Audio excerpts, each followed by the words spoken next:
माध्यम से, रचनाओं के माध्यम से छोटी छोटी बातों में बड़ी बात कहने वाले अतुल हास्य व्यंग की कविताएं सुनाते हैं। और मैं ये कहूंगा उनके लिए कि बात जरा भी नहीं अधूरी, ये बिल्कुल ही पूरी है। चाहे कैसी भी हालत है, कैसी भी मजबूरी है, दिल की बीमारी से रखनी अगर हमेशा दूरी है, तो सारे दुख दर्द भूलकर हंसना बहुत जरूरी है। उसी हास्य रस का पर्याय जो बन गए हैं ऐसे प्रिय अतुल का एक बार भरपूर तालियों के साथ आप स्वागत कीजिएगा। बाकी कार्य वो खुद कर लेंगे, इसकी उन्हें आदत भी है, फितरत भी है और इसमें वो सिद्धस्त भी हैं। भाई अतुल ज्वाला। सर्वप्रथम माता वाग बागेश्वरी को प्रणाम करता हूँ, आप सभी को प्रणाम करता हूँ। बहुत बढ़िया कवि सम्मेलन चल रहा है, 4-5 कवि आपने निपटा दिए, बहुत बढ़िया। वो हालैंड मशीन वाले से शुरू हुआ था कवि सम्मेलन, यहाँ का काम निपटा तो वो निकल लिया। भगवान जाने काम मशीन चला रहा होगा, बोरिंग होगी। वाह, उसके से चालू हुआ कवि सम्मेलन, ये राहुल शर्मा तक आया, बहुत बढ़िया कविता पढ़ी। आप एक बार उसके लिए तालियां बजा दीजिए। तमाम बातें कर रहा था राम जी के पहले, बार बार कह रहा था राहुल जी पैदल यात्रा कर रहे हैं, राहुल जी पैदल यात्रा कर रहे हैं, राहुल जी पैदल यात्रा कर रहे हैं। मैंने कहा खाली यात्रा बोल, पैदल तो वो खुद है ही। देखो मैं ज्यादा टेंशन की कोई बात नहीं करूंगा, राजनीति इतना कंफ्यूजन का विषय है, ये तो टेक्निकल फॉल्ट है इस पैदल यात्रा में। पैदल यात्रा निकल कहां से रही है? कन्याकुमारी से। जिस उम्र में राहुल जी को कन्याकुमारी तक जाना था, कन्याकुमारी से आ रहे हैं, तो ये तो टेंशन काय चलिए कि पजामा क्या काम का जब लाड़ी ही नहीं है, क्या पजामा क्या काम का जब लाड़ी ही नहीं है। देश में कितने ही नेताओं की लाड़ी नहीं है, ये स्थितियां काय चलिए। आप देखो नरेंद्र मोदी जी ने 2014 में संसद की सीढ़ियों पर माथा टेका और पहला भाषण दिया, न खाऊंगा न खाने दूंगा। दूसरा भाषण दिया, घर घर शौचालय बनवाऊंगा। मैंने कहा प्रभु जब खाओगे नहीं, बहुत अच्छे, खाने नहीं दोगे तो फिर ये शौचालय की जरूरत काय के लिए? अच्छा बात में आता सीधा ठीक था। उधर राहुल जी कहते हैं कांग्रेस के युवराज, कांग्रेस पार्टी नहीं है, सोच है। बहुत अच्छे। दूसरे दिन विद्या बालन टीवी पे आके बताती है जहां सोच है वहां शौचालय है। मैं तो ये टेंशन ही नहीं लेता हूँ। देखो आप ताली वाली बजाते रहना, कवि सम्मेलन बहुत अच्छा होने वाला है। काय के लिए? अच्छा मोदी जी इतने कलाकार, वो एक बाबा जी है रामदेव बाबा, एक आंख बंद करके दनादन सारे पतंजलि के सामान बेच दिए। अच्छा बाबा जी इतने कलाकार, आनंद लेना, बहुत बारीक बातें करूंगा। बाबा जी इतने कलाकार, अगली टिप्पणी पे आनंद आए तो आनंद लेना। बाबा जी इतने कलाकार, पूरी दुनिया को लगाया योग में, खुद लग गए उद्योग में। बहुत अच्छे, वाह वाह वाह। अच्छा मोदी जी इतने कलाकार, वो एक बाबा था उसको व्यापारी बना दिया, रामदेव बाबा। और जितने व्यापारी है उनके लिए लगे हैं कि कुछ अच्छा होगा।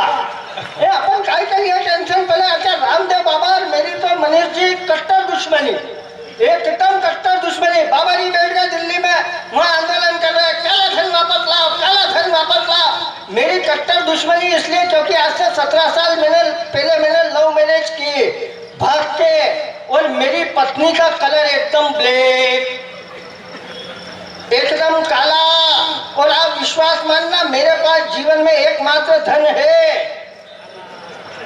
बहुत अच्छे, वाह। वो है पत्नी। अब बाबा जी दिल्ली में बैठ के चिल्ला रहे काला धन वापस लाओ, काला धन वापस लाओ।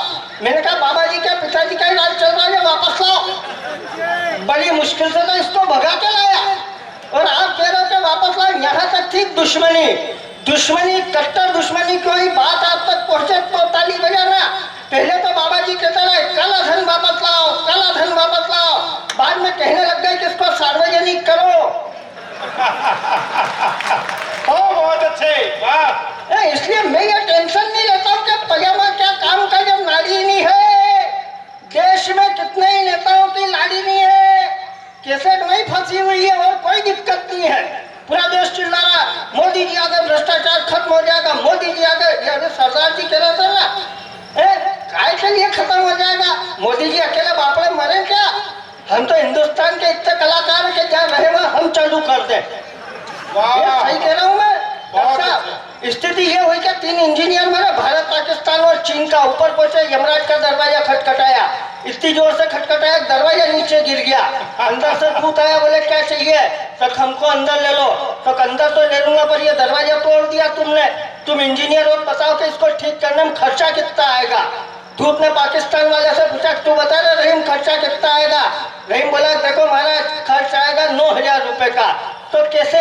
तो क्या 3,000 की लेबर, 3,000 का मटेरियल और 3,000 मेरे। अब दूत ने उस चीन वाले से पूछा, तू बता रहे चीन पांग चो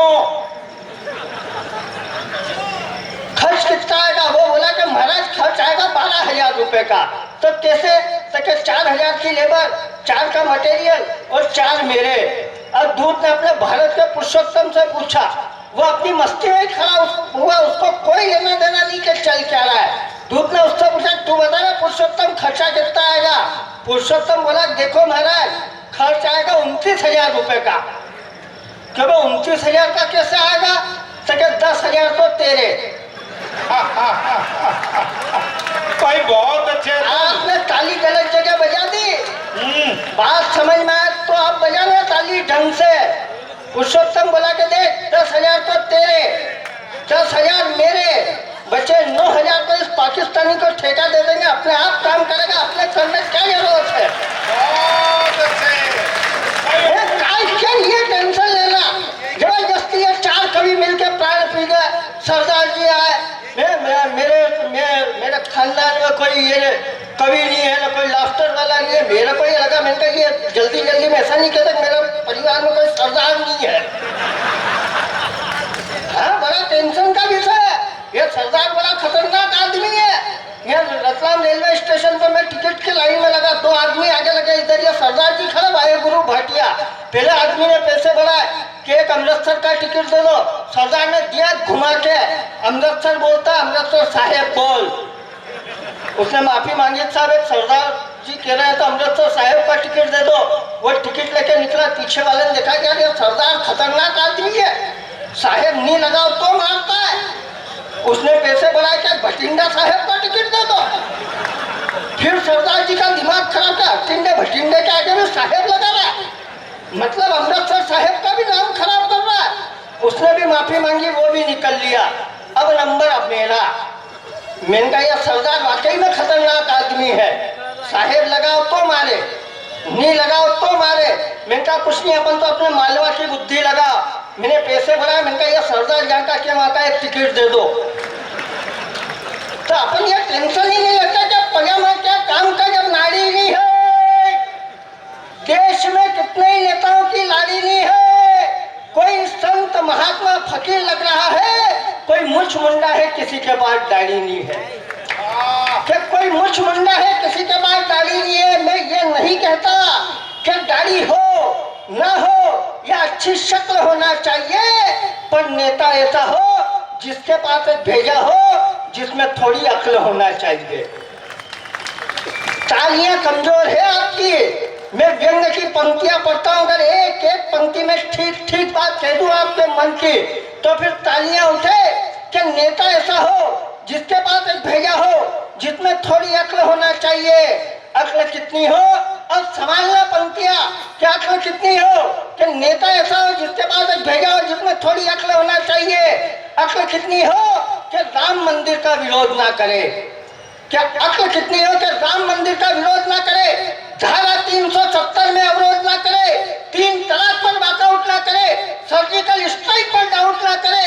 अपना हित राष्ट्र हित से बड़ा नहीं हो और अफजल की बस्ती पर जाकर खड़ा नहीं हो, कि अफजल की बस्ती पर जाकर खड़ा नहीं हो। और क्या बात करे हास्य व्यंग्य की। 4 पंक्तियां पढ़ता हूँ जरा, कवि सम्मेलन को कवि सम्मेलन बनाना ये मालवा की धरती कविता के लिए जानी जाती है। क्या बात करें हास्य व्यंग की, देश की स्थितियां कहां से कहां तक आ गई कि भगत सिंह के देश में जिंदा कसाब मांग रहे हैं, कि भगत सिंह के देश में जिंदा कसाब मांग रहे हैं, धारा 370 को हटा दी जवाब मांग रहे हैं, और जो खा गए देश को कुर्सियों पर बैठकर दीमक की तरह। इधर मत देखो, इन्हें अभी रोटी नहीं खाई है, नहीं इधर हाथ जाए तो आपको लगे कि इनके बारे में कह रहे हैं, लेकिन पंक्तियां अगर वास्तविकता की पढ़ दो तो फिर आपकी तालियां उठे और कवि सम्मेलन को मुखर करना कि भगत सिंह के देश में जिंदा कसाब मांग रहे हैं, धारा 370 को हटा दी जवाब मांग रहे हैं, और जो खा गए देश को कुर्सियों पर बैठकर दीमक की तरह वो राम भक्तों से चंदे का हिसाब मांग रहे हैं, वो राम भक्तों से। और हमारे राहुल ने एक बात कही थी कि कश्मीर फाइल आई, आप में से अधिकतर लोगों ने वो फिल्म देखी होगी। 90 के दशक में हिंदुस्तान के उन भाइयों पर क्या जुल्म हुआ, 3 घंटे की पिक्चर में आपने और हमने सबने देखा और हिंदुस्तान के आंसू निकल आए। लेकिन दिल्ली की विधानसभा में बैठकर अरविंद केजरीवाल ने एक ठहाका लगाया, वो भी आपने देखा। आपके मन में क्या आया मुझे नहीं पता, लेकिन जब पूरा देश रो रहा था उन आंसुओं पर अगर अरविंद केजरीवाल के आंसू निकले, तब मालवा की तरफ से 4 पंक्तियों में मैंने जवाब दिया। अगर जवाब ठीक हो तो फिर मुझे मालवा की वो तालियां बताइएगा। जब पूरे देश के आंसुओं पर ठहाका लगाया अरविंद केजरीवाल ने, तब मैंने जवाब दिया कि संसद में अश्लीलता की नुमाइश लगते हो तुम, कि संसद में अश्लीलता की नुमाइश लगते हो तुम, किसी तवायफ के ठुमके की फरमाइश लगते हो तुम, और मर्यादा तोड़ हरती है देश के आंसुओं पर तो किसी नाजायज तहजीब की पैदाइश लगते हो तुम, किसी नाजायज तहजीब। हालांकि मैं इतनी जोर से बोलता हूँ ताकि मत समझना मैं कोई वीर रस का कवि हूँ, क्योंकि इस लायक हमारे चेचिस नहीं है। मैं राहुल जैसी कविता पढ़ूं मेरे फेफड़े निकल के बाहर आ जाए। ये तो ये बढ़िया कवि है, हमारे ब्रजराज जी बढ़िया कवि है, नहीं तो देश में वीर रस के कवियों की हालत खराब है। माइक पे आते और सिरे की बात करते हैं, इमरान खान तेरे पाकिस्तान में आग लगा देंगे। मैंने कहा तेरी बीड़ी बुझ गई, वही चला ले पहले। जबरदस्ती टेंशन पालना के लिए पालना। अभी देखो हमारे अंकल बैठे हैं, क्या बढ़िया सीधी सरल रेखा प्रेरणा ठाकरे जी से मिला रखी है। अंकल मैं आपको प्रणाम करता हूँ, इस 72 की उम्र में आपके ये जलवे तो जवानी में भगवान जाने क्या किया होगा। ये झाली तालाब का पानी कमाल ही दिखा दिया है। अच्छा ये तो ठीक है, उन्होंने अंकल ने 1.5-2 घंटे में कम से कम 25 बार चश्मा निकाला, पोछा, वापस लगाया। आप इतने ध्यान से देखोगे तो वापस मोतियाबिंद हो जाएगा। अच्छा अंकल ने जो किया उनके लिए 2 पंक्तियां पढ़ता हूँ, आनंद लेना। कि चश्मा पोछ पोछ कर सिग्नल मिला रहे हो, कि चश्मा पोछ पोछ कर सिग्नल मिला रहे हो, पर ये वाईफाई नहीं है। आप खुद को दिग्विजय सिंह समझ रहे हो, पर ये अमृता राय नहीं है।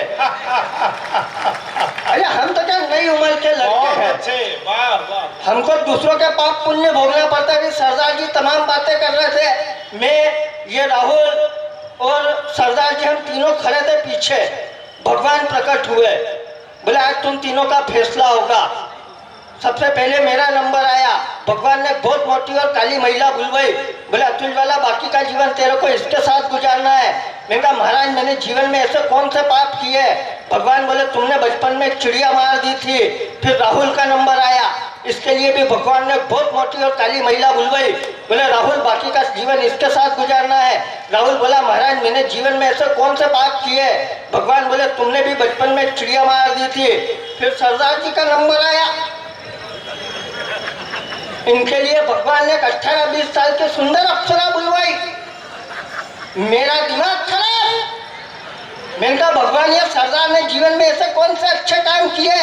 भगवान बोले सरदार के अच्छे काम को गोली मारो, इस अप्सरा ने बचपन में एक चिड़िया मार दी थी।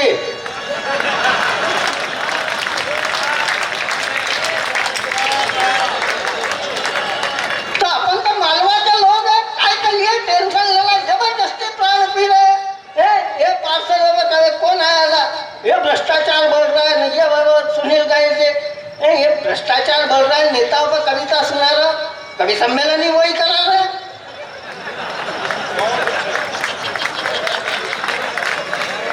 तेरे चक्कर में हमारा लिफाफा कटवाएगा जबरदस्ती।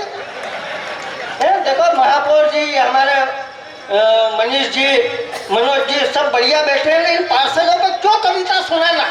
ये बापड़े तो पहले ही दुखी हैं। नहीं, सही कह रहा हूं मैं।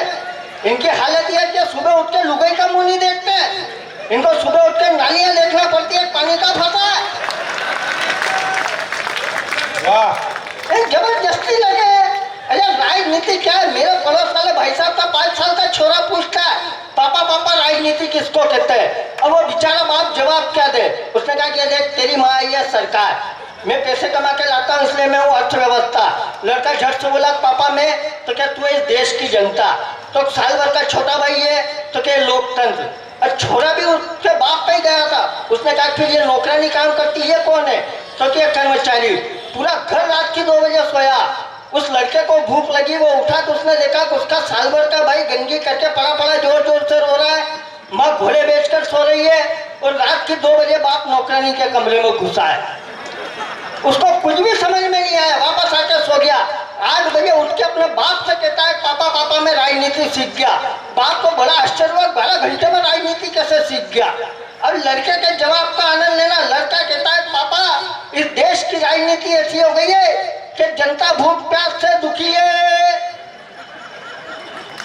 कि पापा इस देश की राजनीति ऐसी हो गई है कि जनता भूख प्यास से दुखी है, लोकतंत्र गंदगी में पड़ा हुआ है, सरकार घोड़े बेचकर सो रही है और अर्थव्यवस्था कर्मचारियों का शोषण कर रही है।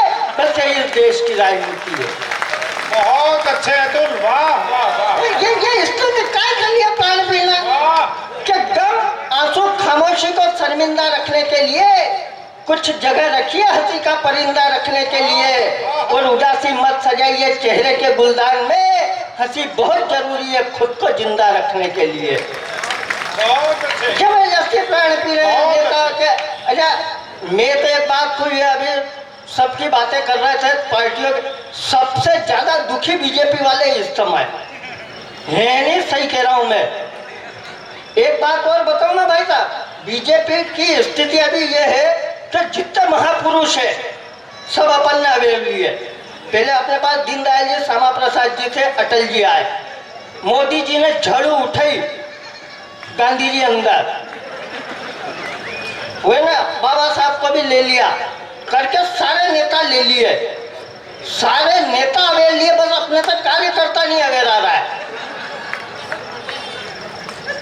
और अगली टिप्पणी पे आनंद लेना, हालांकि ये कोई बड़ी बात नहीं है।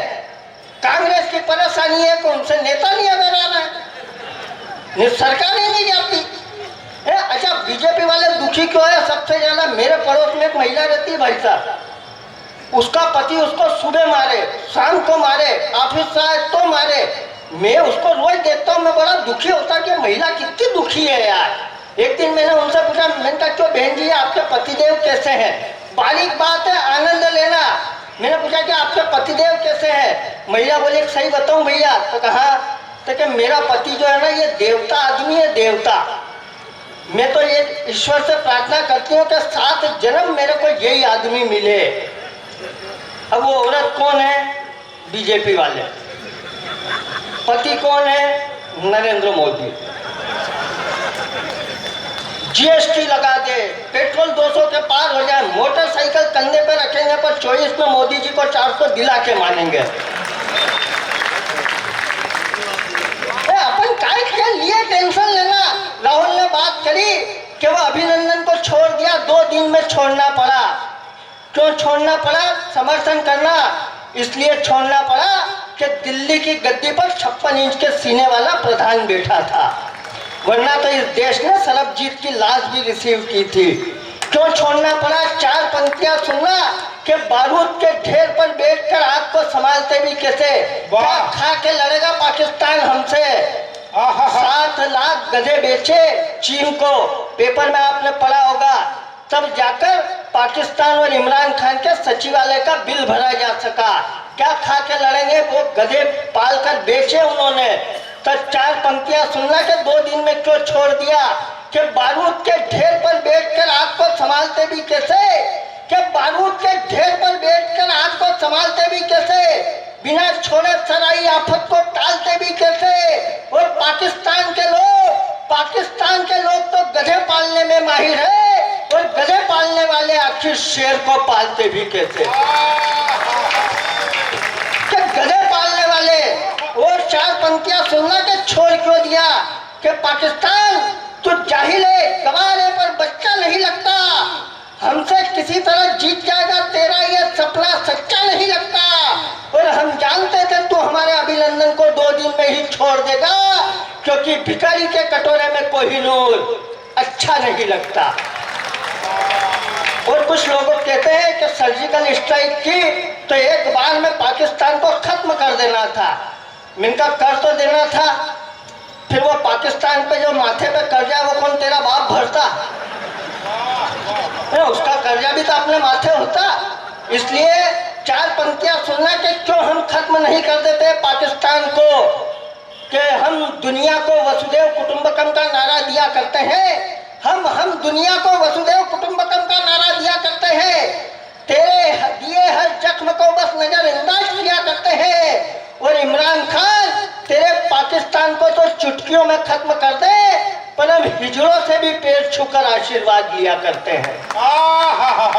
आपकी तालियां कमजोर है। देखो ये सारे कवि अभी सुनाएंगे, इन कवियों को जमाने के टेंशन है और आपको भी देंगे।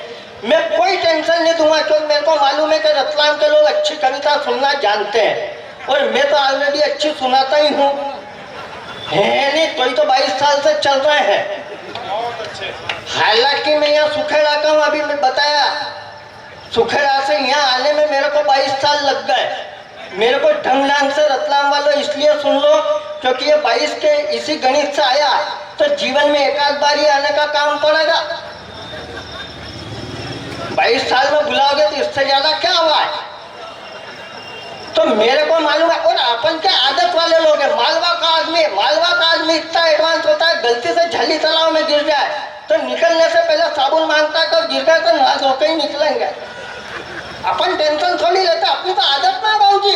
अपन सब अच्छा काम करते हैं। मेरे तो एक मित्र है यहाँ मालक चौक में कपड़े की दुकान है, दिन भर कपड़े का थान फाड़ते हैं। आदत पड़ गई, 1 मीटर 2 मीटर फाड़ते, रात की 1:30 बजे आदत के अनुसार वही काम नींद में चालू कर दिया। 1 मीटर 2 मीटर 3 मीटर, घरवाली ने एक दी खींच के 1 मीटर 2 मीटर के चक्कर में मेरी पूरी साड़ी फाड़ के रख दी। ये आदत का मामला। देखो पुलिस वाले तो बढ़िया कविता सुन रहे हैं, लेकिन इनके भी लक्षण खराब रहते हैं। सही कह रहा हूं मैं भाई साहब। एसपी साहब नाराज हो गए, हेड साहब को ट्रैफिक में ड्यूटी लगा दी। खड़े हैं 2 बत्ती चौराहे पे, आने दे, जाने दे, चल लगा साइड में। अब 8 दिन में तो आदत पड़ गई। ये काम रात के 1:30 बजे नींद में घर पर चालू कर दिया। चल लगा साइड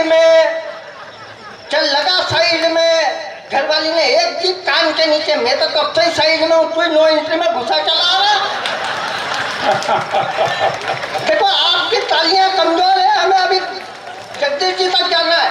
माइक बहुत बढ़िया, ईमानदारी की बात। अगली बार का भी अभी पेमेंट कर दो, भले इतना बढ़िया है, लेकिन ये माइक वाले के लक्षण खराब है। वो सही कह रहा हूं मैं। आप जो पहले आ गए उनको मालूम है, माइक लगाएंगे शुरू में जब कोई नहीं आएगा, जब सही और चालू हो जाएगा, हेलो चेक। अब ये भैया की आदत पड़ गई। 8 दिन पहले यही काम रात के 3 बजे घर पर चालू कर दिया। Hello check. घरवाली ने एक दिन लाख खींच के खाली चेक ही करेगा क्या प्रोग्राम भी चालू होने देगा? देखो तालियां कमजोर है। एक बार दोनों हाथ उठाकर तालियां बजाए। मैं कह रहा हूँ क्या कर लिया। अभी हमारे प्रहलाद जी नए महापौर बने, देखो आप क्या बढ़िया महापौर है, कह रहे थे खूबसूरत। इनकी नई शादी हुई, पहली बार भाभी को लेने के लिए गए ससुराल। और ससुराल गए तो जमाई तो थे ही, महापौर नहीं थे। क्या हुआ, सासू जी ने कह दिया जमाई साहब छोरी को हफ्ते भर बाद भेजेंगे।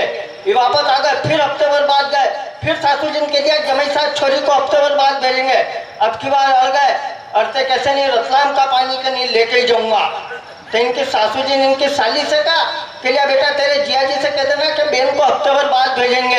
और नहीं माने कह देना हमारी माँ को देवी आती है, देवी आती है, सब बात मनवा के छोड़ती है। इनके साली ने कहा कि जिया जी हमारी माँ को देवी आती है। इन्होंने कहा काम तो देवी है भी कौन सी देवी, सब देख लेंगे। विश्वास मानना 15 मिनट के बाद इनके सासू जी आ गए, सब बाल खोल के चंडी का रूप धारण करके, और वो कहने लग गई कि देवी आगे नहीं भेजूंगी, देवी आगे नहीं भेजूंगी। इन्होंने 15 मिनट तक ड्रामा देखा। उसके बाद इनकी बुद्धि जागृत हुई। जागृत बुद्धि ने जो जवाब दिया, जवाब पसंद आए तो प्रहलाद जी के सम्मान में जोरदार ताली बजाना।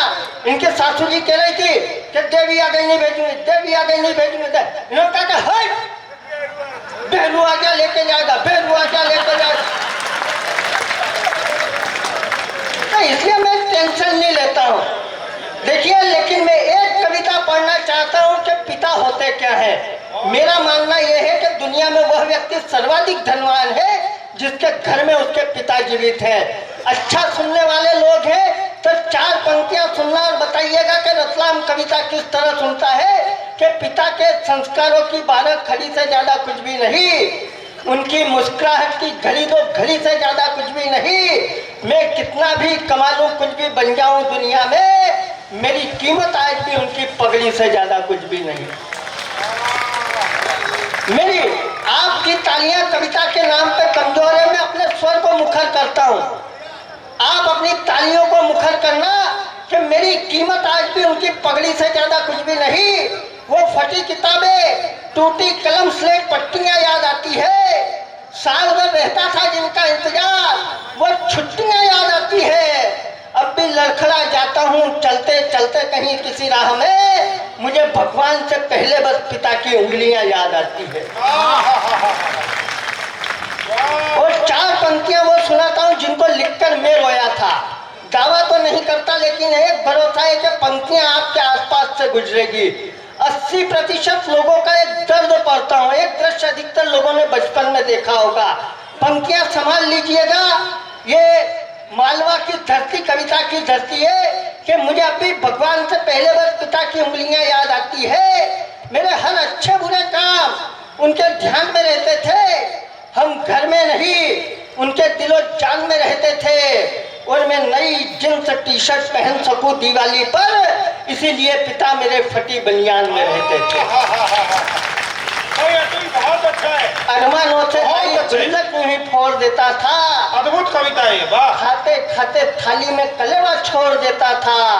फिर भी पिता थे जो खुशी से मुस्कुराते थे, जब घर लाते ही पल में खिलौना तोड़ देता था। और किसी को अपने पिता से कोई शिकायत हो तो शिकायत दूर कर लीजिएगा, एक टिप्पणी साथ ले जाइएगा, कल हम दशहरा मनाएंगे।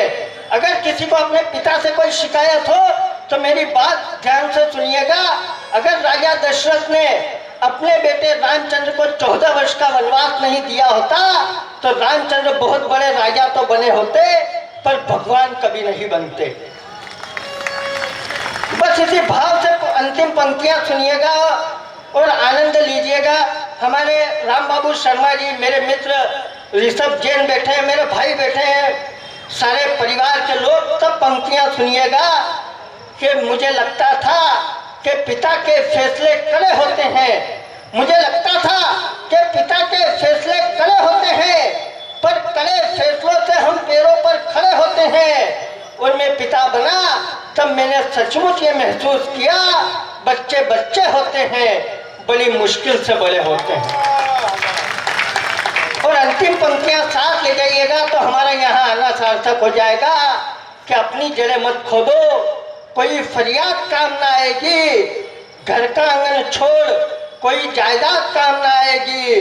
अगर सताया उस पिता को जिसने तुम्हें नाजों से पाला है, बुढ़ापे में तुम्हारे लिए तुम्हारी औलाद काम ना आएगी। बहुत बहुत एक बार तालियां जरा भरपूर।